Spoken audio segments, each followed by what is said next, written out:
Kapiling po natin ngayon mga kababayan sa ating palatuntunan, dinayo po namin si Mayor Ina ng Pula.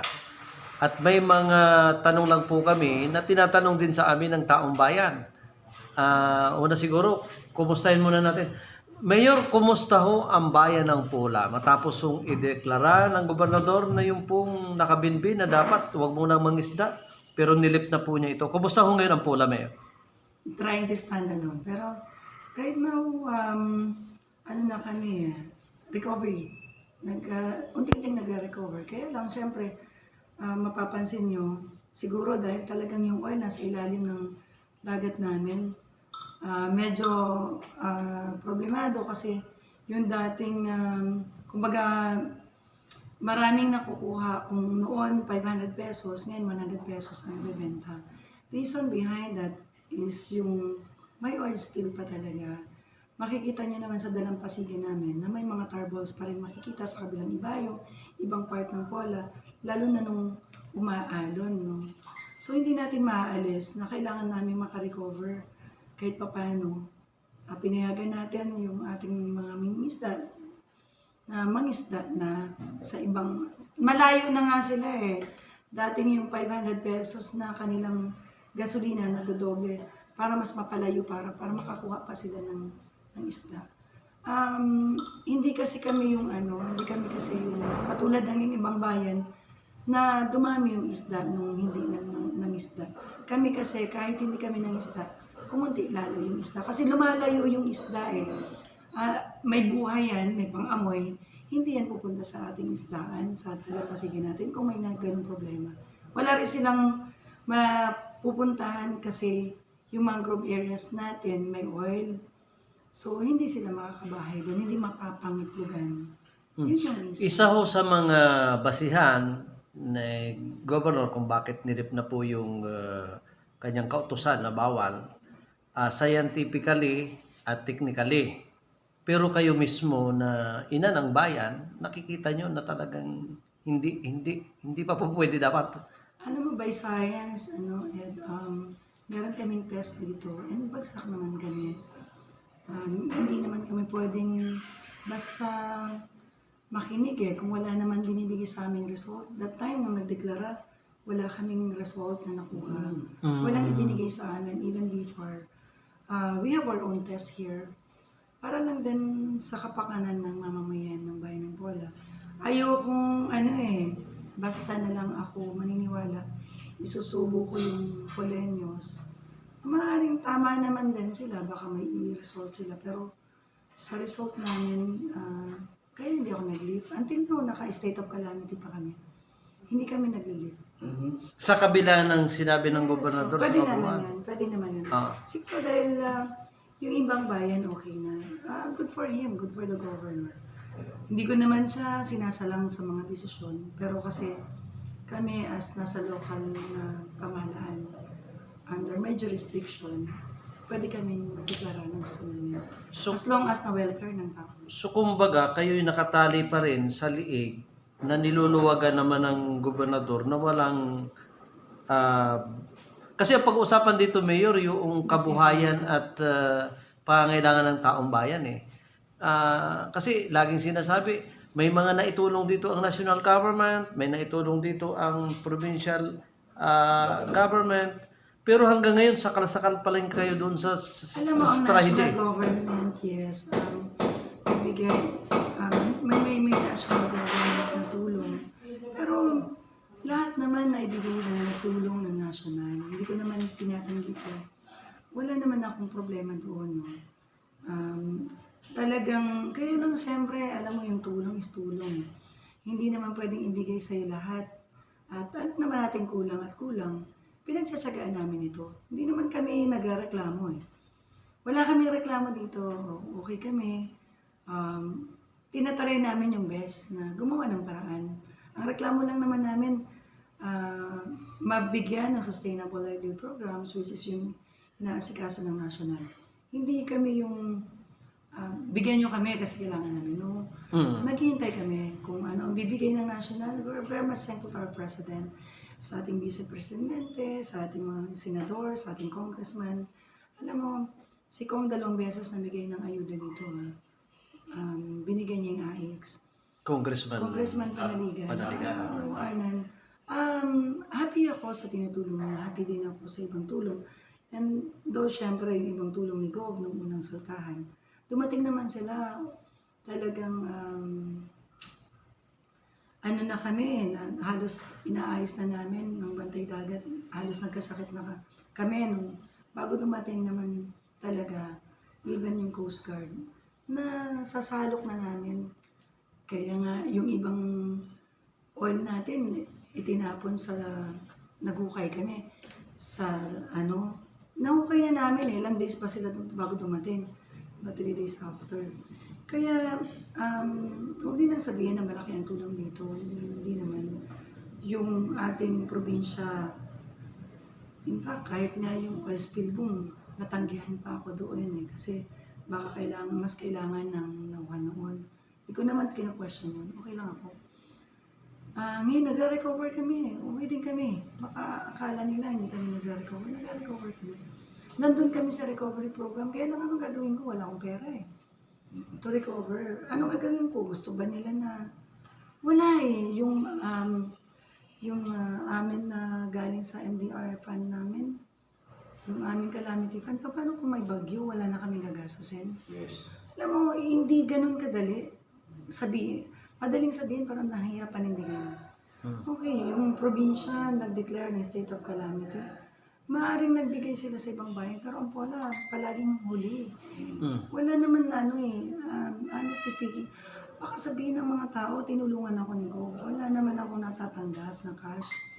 Merong bigas na binigay. Pero cash wala talaga. Baka mamaya sabihin ng mga tao na sino binigay. Even yung dinaan sa kanila na DA na 3,000, wala naman. Kaya wag akong sisihin ng taong bayan na hindi ko pinamigay, na ginastos ko yung pera. No. Baka ichinichismis nila, ginastos ko yung pera. Walang binibigay ang gobernador. Baka sabihin naman, ako yung naggastos ba? Sisihin ako ng taong bayan? Wala. Kamukha nung nasagap ko sa isang barangay. Ginastos ko daw yung pera na binigay ng probinsya. Wala naman. Paano magagastos? Wala naman binibigay. Diba? Ang sinasabi po, Madam Nico, Ginastos ko daw doon sa isang barangay. Baka kakampi nila yun. May kakampi ko si Goba. Nung magkalaban lang kami sa oil spill, doon lang sa politika, magkakampi kami. Pero, sabi ko, ano ba yan? Wala naman akong ginagawa na pera dito. Lahat diretso sa tao. Wala naman. Honestly, wala. Pag national, tulong ng mga gobernador, ng congressman, senador, diretso sa tao. Yun lang dumadaan sa akin na pera. Mayor nung... Ito, lagi ko... Kaya masama yung loob ko nung 2 days ago. Pumunta ako sa ibang barangay. Ginastos ko na daw. Wala Yan yung issue Wala. Kasi may mga issue din po, madam, kasi kahit yung provincial, sa provincial level, parang may scout may ibigay na yung company. Saan? Kay ko, parang ganun ang sinasabi. Wala ng kwento. Tapos, yung lahat ng bayan, municipalidad, kasi siguro may mga ganun sa barangay na sumusulpot sa inyo. Ginastos ko daw. Wala. Parang may mga ganun na yung ilang municipality, nabibigyan na no company, no barko. Kaya nga po, sa akin nga po, sabi ko, tanong ko sa ibang gobernador ito. At kung sakali po dumating uli itong ganitong trahedya, may win-win solution na po ba o naisip yung Pola kasi kayo yung masigasig talaga sa issue ng oil spill? Alam mo siguro, ako lang naman talaga tumayo to fight the case, number 1. And number 2, iba-ibang sitwasyon, iba-ibang, kung dumating man ulit, baka ibang sitwasyon, no? Hindi natin alam. Ibang klase ng pagresponde. Hindi natin pwedeng sabihin na ngayon itong gagawin ko. Maaaring may experience tayo, pero hindi natin pwedeng sabihin na ito yung gagawin ulit natin. Tingin ko nasa national government and provincial government ang sagot. Lalo na sa paglubog ng barko, pag mga ganyan. Hindi marina, PCG, dapat mas handa sila compared to municipality, no? Ako isang bayan lang. Pero naninindigan ako sa karapatan ng taong bayan. And hindi lang for fisher folk sa Pola. Ito ay para sa buong lalawigan. Kasi walang tumatayo. Alam nyo, kayo as local media, iparanting nyo sa kanila na ako ay tumayo hindi para lumaban sa gobernador. Ako ay tumayo para sa kanila.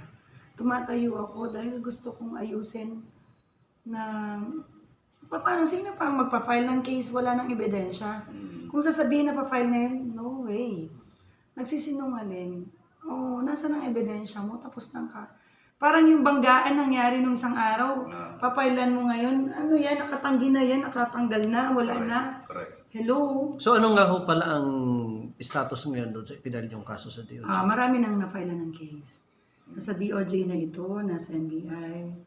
Makikita niyo naman at ito ay open sa lahat ng tao. I-check mo sa internet kung ano ang mga cases sa ombudsman, ano ang cases na pinal dito sa ating mga may-ari ng barko, which is mga criminal cases, falsification of public documents, lahat na nandoon na, and sa ating kalikasan, writ of kalikasan, no? Isa yan sa malaking problema ng may-ari ng barko. And dun sa mga nasa gobyerno natin na nagtatrabaho, matuto na tayo na dapat hindi pinapalusot ang mga ganyung klase ng problema. Alam mo, ang nagsasuffer sa isang pirma nila, parang ako as punong bayan, isang pirma ko lang. Ang magpo-problema ay buong Lalawigan, buong Poleños. 45,000 people ang kakaproblema.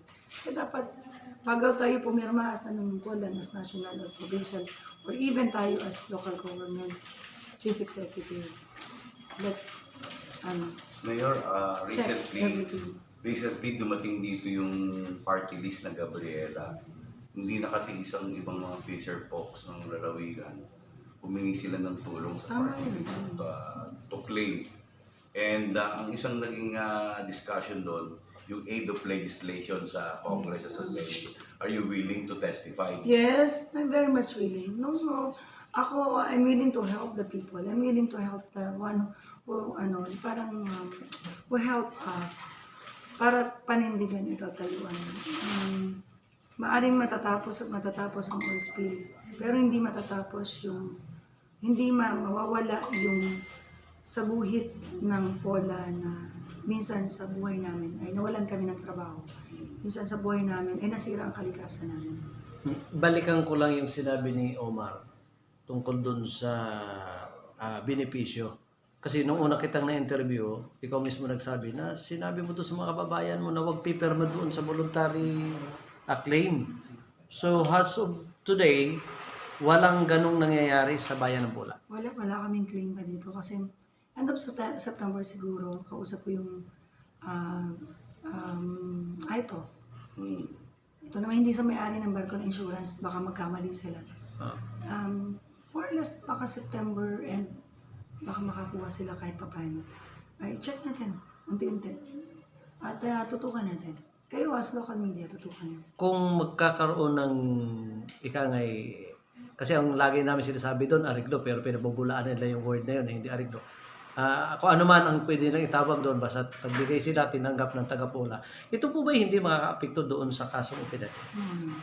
Ang insurance na ito ay ITOF, ay yung IOPS. Ay yung ITOF. Hindi yan makaka-apekto sa kahit anong file ng case. Wala. Kasi hindi naman ito sa may-ari. Walang kinalaman ito sa may-ari. So magkaso sa hindi, kailangan talaga part ng insurance. Yes, part ng insurance to ng buong Pilipinas at buong mundo. Walang kinalaman si may-ari ng barko. Tuloy ang kaso.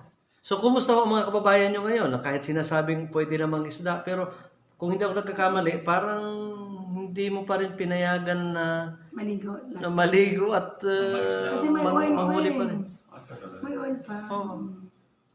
Kasi hindi naman mawawala. Kasi alam mo yung mabigat yung oil eh. Sabi nga nila, ang oil ay pumapatong sa ibabaw. Yes, kapag ito ay yung parang liquid pa. Pero pag nabuo-buo na, kahit ano yan, pumupunta sa ilalim. Lulubog. Sa Yes, seabed. lumulubog sa seabed. Pero nakakain na yung mga isdang kahit pa paano may Pag medyo nahuli sila. malayo, oo. So Mayor, hirap na naman ang munisipyo sa pagbibigay ng ayuda sa ating mga mangisda. Yes. Tuloy pa rin ang pagbibigay. Tuloy pa. Nagpaunti-unti. Wala nang pondo, meron pa. Wala na. Wala na akong pera. Wala na. So anong pangako sa inyo ng ibang ahensya ng national government na una nang nagbigay ng tulong sa inyo? Ang DBM nagbigay sa atin ng 11 million to start the new program for Rehabilitation. rehab. No, for livelihood program, sustainable livelihood program. Program. Pero kulang. Yung gasoline assistance na sinasabi Wala ni pa. Gob, Oh, sabi ni May Tagal na. mula sa BIFAR at saka DSWD. Wala pa, hindi pa nagbigay. Ang tagal naman. So inuna pa yung ibang bayan kasi sabi nila nabigyan. Basta po na pala. Ito po bang mga sinasabi Galing niyo? sa BIPAR yun na hindi sa provincial government. BIPAR. Yung DSWD, national government pa rin. Yes. Pero wala pa hanggang ngayon. Wala pa rin. Itong mga ganitong bagay, hindi lang sa akin ang galing. Kahit ipagtanong natin, may mga nagsasabi, ito raw is part of the politics because sinasabi possible. Hindi naman to sinabi ni Gob. Ibang tao, unfairness naman kay Gob. Na-treat ka sa political career ni Governor. Hindi naman. Alam mo, maliit. If ever man na may dumating ang panahon na talagang taong bayan magsabi, Mayor, takbo ang gobernador. Ang liit ng pola para matakot sila. Alam mo, maliit akong tao, simpleng tao lang ako. Ang liit, Diyos ko, naman matatakot sa akin. Hindi ako threat. Niloloko ko lang na, alam mo, if ever na ako tumakbong gobernador, tatalunin ako ng gobernador pero mahirapan naman siguro sa akin. Joke ko lang. Joke. Tuloy pa yung isang terminal. Tuloy ang termino ko Tuloy pa. as mayor. Wala na kalaban. Dali-dali doon, walang kalaban no? Sabi nila, pero alam mo, meron din. Alam mo, mahirap na ganito. Lalo, ang dami problema. Kailangan natin intindihin. May 2 years pa tayo as mayor. Yun muna ang pag-usapan natin. 2 years dito sa second Sa term mo. second term mo. Tapos may isang term ka pa. Tingnan natin. Ayon sa polisiya ng local government. Polisiya ng local government. So kaya wag muna sila mag-isip about the Huwag muna politics. sila mag-isip ng politika. Trabaho muna. Magtrabaho muna tayo. Oo. Kumusta ho? Kung hindi ako nagkakamali, parang nasa third quarter na tayo ng taon. So kumusta ho ang mga project na inyo pong ibinababa sa bayan ng Bola? Okay naman. Alam mo, full support ang national. In fact, nung 2 weeks ago, nasa Senate ako, si mismong Senator Subiri, sabi niya, approve na yung mo, tuloy mo, ganyan. May binigay akong 20 million sa'yo. May mga ganun, natutuwa ako. Sa Senador, national, happy ako. Nung pumutok yung oil spill, ng daming mga national agencies at saka malalaking politiko pumunta dito at nag-pledge ng mga project. May implementation na doon, Mayor? Meron na. Meron na. So hindi ibig sabihin hindi drawing. Hindi drawing. Hindi drawing. Oo. Yung senador, ginagawa na yung kay Kong Arnan at saka kay Senator Bongo. Sinisimula na yung tulay ko. Oo. And yung mga kalsada ko, nandiyan na. Si Senator Chis Escudero, nagbigay na rin. May mga... Saka napag-alaman ko at sa dami ng munisipyong na napasukan ko dito sa bayan ng dito sa buong Oriental Mindoro. Ngayon lang ako nakasakay ng Elevator. So may elevator kayo. First elevator. First municipality na na meron sa may Oriental and elevator. Occidental Mindoro. Sige pa. Diba? Ayoko sabihin, pero syempre, no? O wala ang kapitolyo niyan. Joke lang. Kailan po nagawa yan? Mga mga 6 months. Nga. Kasi gusto ko na mapalapit ako sa senior. Ayoko na mahihirapan sila. Sabi ko, pag akyat nila dyan, diretso sa akin. Mabilis silang makakapunta sa Office of the The Mayor. best. Kasi nung una, nag-iisip ako na sa baba ako mag-office. Kaya lang, yung design nito, nasa taas ang Mayor's Office. Nung naghingi ako ng pondo, second funding ng Congress at Senador, sabi ko, kailangan may elevator kasi kawawa yung mga senior, PWD. Saka Mayor, maganda rin po sa pala na yun, yung pagiging invincible endurance Oo. natin sa ibang Yung iba nga, pag di ba, nag-iiwan pa ng tsinelas talaga. Alam mo, nakakatuwa Ano din. po, ang impression ko, sabi ko, natututo sa ganitong simpleng elevator, matututo yung, probinsyano tayo. Probinsyano. Sa Manila. Dinadala ko sila. Ginagawa. Ngayon, kung mapapansin nyo, yung coffee shop, unti-unti kong ginagawa na matuto yung mga iba lalo taga-bukid, makita nila yung progress, makita nila yung bago. Kumbaga hindi backward, kailangan natin mag-move forward. Tama. Oo. Kasi ang Pola is backward, kailangan natin i-move forward. Bilang babae at unang-unang babae naging punong bayan, kailangan mong dalhin ang kababayan mo sa progress. Hindi mo pwedeng dalhin sila sa pabalik Ayaw ko. At sabayan yung Paglago. umuunlad at Yung lumalagong pag-unlad. teknolohiya ng Yes. bansa. Nandun na tayo sa stage na millennial Opo. Kailangan mo sabayan. Kawawa ang bata. Saka sabi nga doon sa isa kong interview, ang content ko doon, ano sabi? Magandang bayan, Magandang mayor. magandang mayor. Kailangan magandang munisipyo. Maganda yung munisipyo. Kailangan yun Hindi naman ako maganda. Nagmamaganda lang. Pero at least, kailangan natin yun. Madam, napanood ng Mindoreños yung pagbisita ni Kabayan Noli po. Oo. I-share mo naman sa amin kung Alam mo, and then, transpire. sobrang thankful ako kay Kabayan Meron Noli. daw bibigay doon sa cross na Oo, sa yun? Cruz ng Kalikasan, maglalagay siya ng chapel. Mhm. Ano pala siya, no? Alam mo yung nakita ko, yung mga tinulong niya This is the first time na Hindi usap pala tayo. siya, siya yung pala yung tao na hindi nagsasabi kung anong ginawa niya. And ayaw niya, alam mo ba ayaw niya na sabihin na ito yung ginawa ko for you. And ayaw niya ipabanggit O na... kahit siya medyo man, ay, ayaw pag yung personal niya, niyang ginagawa, yung personal niyang ginagawa. Ayaw niya ipabanggit. Sabi niya, mayroon ko nang banggitin na bibigyan kita ng ganito. Ayaw niya. So, na-realize ko, ang daming nagagalit sa kanya nung panahon na, Na wala daw walang siyang nagawa, naitulong, oo. walang nagawa. Hindi pala. Tahimik lang. Ako, tahimik pala talaga at saka siya. reliyoso yung tao. Relyoso pala siya. Imagine mo, umakyat siya sa cross. At as in, pag-akyat niya doon, nakita niya na walang chapel. Lalagyan natin ng chapel to Mayor. Huwag mo nang banggitin sa mga tao. Pero binabanggit ko kasi, siya, napakamahiyain pala niyang tao. Kahit nakita natin parang ang tapang-tapang niya doon sa Sa studio. sa studio. Pero pagdating sa mga tao, talagang akap niya yung mga tao. Low profile. Low profile pala siya. Ang bait niya. Seryoso, ang bait niya. Nagulat talaga. Umakyat kami sa mga bundok. Yung mga tao sa Kabayan. Ay, kumusta ho kayo? Iba yung nabago ng 360 degrees yung connotation. Kasi syempre, hindi ko siya naman nami-meet before. Ngayon ko lang talaga siya nakasama ko siya. Ang bait siya. Kayo, pag nami-meet Pero ko siya. bata ka pa noon, Oliboy niya. Oo, bata. Bata pa tayo. Siya, oo. Pero ang bait niya. Seryoso ang bait niya. Pero Natutuwa ako sa mas mabait yung kaharap namin ngayon. Anyway. Hindi, mabait talaga siya. Kaya walang halong salamat po sa time uli. Mabuti naman din nadalaw niyo ako. Kaya nag-text siya, sabi ko, sige. Ako na kasi parang welcome lahat. Kaya nga, sabi ko talagang, thank you kasi hindi tinutukan nyo, hindi kayo nakakalimot na. Ibalita yung totoo, yung tama. Kasi kailangan, yun lang naman yung taong bayan, nag-aabang ng totoo. At ng tamang sasabihin. At saka, hindi. Although nasa camera tayo, pero kahit sa likod ng camera, sasabihin ko to. Ikaw naman yung mayor na hindi madamot magbigay ng impormasyon sa ating mga kababayan. Bukas ka pagdating sa kapakanan ng mamamayan. Kaya kami mga media man, kami napunta sa inyo. Wala namang tinatago. Personal ko nga, nilalabas ko lang. Wala akong kailangan itago sa inyo. Wag lang live siguro. Wag lang natin Sinungaling ako pag live. Pero alam mo, kahit yung pondo namin dito, open to public yan.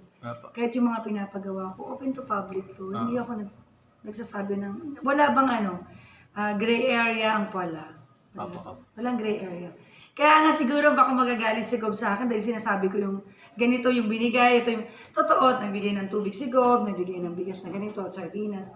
Hindi ako nagsisinungaling. Pero hindi mawawala siguro na mabanggit mo siguro sa mga kababayan natin na bukas makalawas sa susunod na mga taon, yung mga nagawa mo sa Pula, gusto mong i-duplicate sa buong lalawigan. Huwag natin, ano yung may issue na naman ako. Hindi pa naman kaya, di ba? Pangarap yan siya na sino man. Alam mo lahat naman kapag natatapos ang termino mo, nangangarap ka ng something new for yourself. Para lang din, pangarap mo yun eh. Sabi nila, kailangan mangarap ka na ng something big. Bumagsak ka man, nasa gitna ka. Di ba?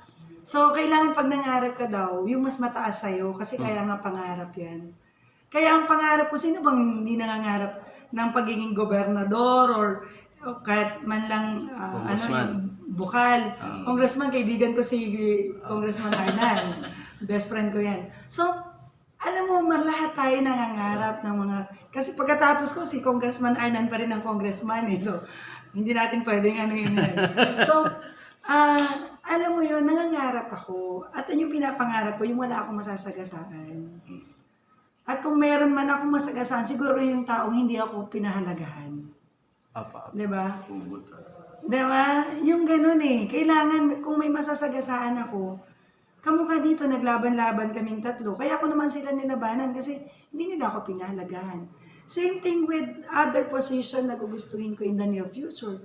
Sasagasaan ko dahil hindi ako napahalagahan. Ganun naman eh. Pero last po, na-interview ko si Ama, isa yan sa mga Love political niya ako. nyo. Love na niya ako. Ang ganda ho ng kanya mga Oo, love na ako ni Ama. sinasabi tungkol. Even naman si Vice Mayor Doji, love na rin niya ako. Okay na pala. Parang they were open for reconciliation. And open naman ako, hindi naman ako nagtatanim ng kahit anong galit. Wala. Ako mahal ko yung mga... kung malaban ulit sa akin, ako na may open din. Wala naman akong problema. Basta ang sa akin this time, sama-sama kami, samahan nila ako sa pagbilad ng Pola. Isa lang naman ako dito. Ang Pola ay kailangan ng samahan na maayos. Ang Pola, maliit kami kasi supot yung Pola. So, kailangan namin na i-promote na mas maganda para dumayo kayo. Si Mayora, alam naman ng lahat na ito'y galing sa... Hanggang ngayon, nasa showbiz pa rin siya. Oo, showbiz. Kaya yung salita niya na mahal ako ni Mayor ni Vice, ano yun, mahal ka ngayon uli? Sinabi ko na intriga. No? We're okay. At naging vice mayor mo siya? Naging vice mayor ko siya. Naging vice mayor din naman niya ako. Naging mayor ko siya eh. Pag sa trabaho kami. And if ever na time will come, nalaban ulit sa akin. Open naman. Hindi ko naman masisisi. Baka parehas kami ng gusto. Pero this time parang ayaw na din niya. Sabi niya, pagbigyan kita, tapusin mo yung terminal mo. Pero ganun din yung sinabi last time sa akin. Pagbigyan ako. Pero alam mo, minsan kasi hindi mo rin alam kung saan ka maniniwala, no? Parang open ka na lang kung maniwala ka today, bukas baka hindi ka maniwala. Pero maniniwala ako today. Hindi, kami namang mga lalaki, ganun kung magsalita eh. Pwede niyong paniwalaan. Kasi Anyway, baka sa lalaki sinungaling. Para saan mapunta Other natin? matters, Mayor. Kumusta yung flow ng filing of candidacy ng mga barangay? Okay, alam mo yung ibang barangay na maglalaban. Siguro dahil naniwala sila sa akin, ang liit ng mga barangay nyo, maglalaban, laban pa kayo. May magagasusan. Pag alam nyo hindi kayo mananalo sa survey ninyo, huwag kayong lalaban. Kasi sayang ang pera. Diba? Sinabihan ko sila, yung ibang barangay elite na liit, limang magkalaban. Ano ba kayo? Huwag na. Magkakamag-anak kayo, maglalaban lang. Naniniwala ang ibang barangay sa akin. Dahil sa barangay ko, sabi ko pa tayo na may maglaban-laban dito. Nakakahiya naman. Kung wala namang lalabang mayor sa akin, paano kayo lalaban? Oo nga. Huwag na. At kung tingin nyo kayo tatalunin, ay huwag nang lumaban. At sayang ang pera. Hindi kayong iba na dahil kaaway ko si Kapitan, lalabanan ko. No. Okay, pag ang Kapitan naman kaya nagiging kaaway nyo dahil matigas ang ulo. Or may pride din, or minsan kaaway nyo talaga. Hayaan nyo na kaaway nyo na. Huwag nang labanan. Okay. Mayor, salamat ulit. Baka may gusto kang sabihin. Wala sa inyo, sa local media, thank you so much for the time. Ang layo ko pero pinupuntahan nyo ako. Yung iba dyan, hindi ako pinupuntahan nyo. Layo pero pinupuntahan nyo ako. Thank you so much sa inyo. And sa Polenyo, salamat sa support sa mga barangay officials na nag-file. Kung meron man kayong kalaban, nandito lang si Mayor, anytime kailangan niyo. Wala naman ako kinakampihan sa mga bawat barangay officials na nag-file. Kasi una, hindi ako lalaban ng kapitan, Mayor ang laban ko. Susuportan ko kayo lahat. Kung maglaban-laban man, support ako. Pero huwag yung asahan na 100% dahil ang dami nyo, wala akong pera. So, sa barangay officials, huwag kayong mag-aaway-aaway. Tandaan nyo, at the end of the day, kayo ang magkakapitbahay. Walang ibang tutulong sa inyo, kundi kapitbahay. Si Mayor Ina Alegre. Dito ho, sa bayan ng Pula, napakagandang bayan at may magandang mayor. Ed Mancera sa MIB, magandang araw po sa inyo lahat.